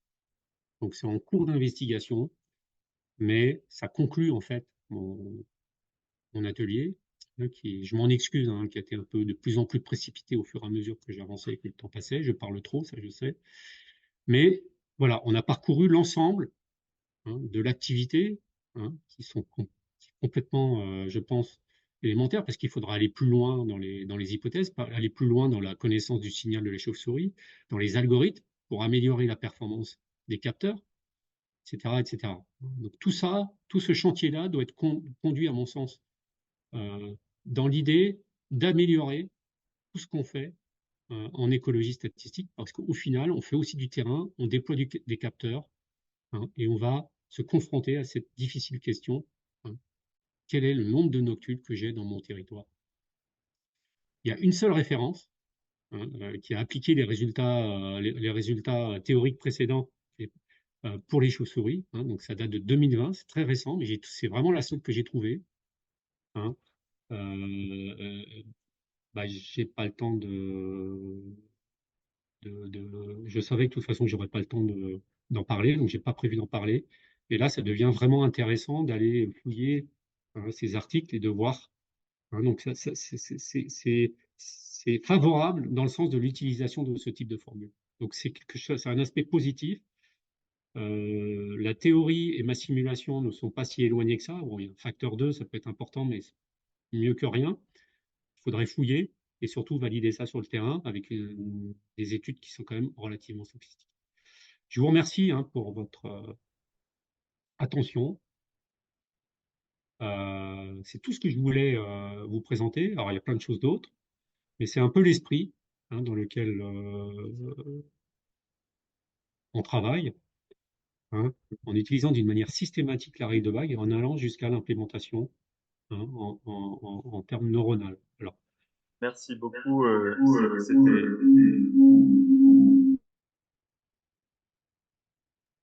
Merci, c'était très clair. Si vous avez des questions, je vous laisse les écrire à Didier par mail, s'il vous plaît. oui, de toute façon, comme je dis, hein, je vous prépare un petit sondage en fonction de ce que j'ai présenté, parce que je savais pas ce que j'allais faire. J'étais un peu stressé ce matin. J'espère que ça s'est pas trop senti sur la qualité de. Je suis allé trop vite, je pense. Faudra me dire si vraiment c'était trop rapide ou pas. Faudra vraiment me faire un retour. N'hésitez pas, hein, à être très critique, hein, sur ce qu'on fait, hein. Ça sera un regard important et la manière dont on va positionner des sujets à l'avenir. Et ces genres d'ateliers, on les pratique en interne de l'association, donc n'hésitez pas à venir dans le cadre de l'association. Et si on fait des ateliers, donc je diffuserai sur la liste, hein, si je refais ce type de présentation à distance, hein, mais notre attention, c'est de faire des écoles d'été sur le terrain, ici, dans le Limousin, et des écoles d'hiver un peu plus théoriques, où on va réfléchir, comme on le fait maintenant, à comment tout ça se met en place et donc faire un état de l'art et comment on traite les jeux de données qu'on a à notre disposition. Parce qu'on en a déjà pas mal, hein, c'est difficile, hein, à gérer. Donc voilà un peu l'idée. Donc n'hésitez pas à revenir vers nous si vous voulez en savoir plus et continuer à, à travailler dans ce sens. Super, merci pour le mot de conclusion. Je me permets de couper, il faut qu'on change de présentation. Merci à tous. Au revoir. Au revoir.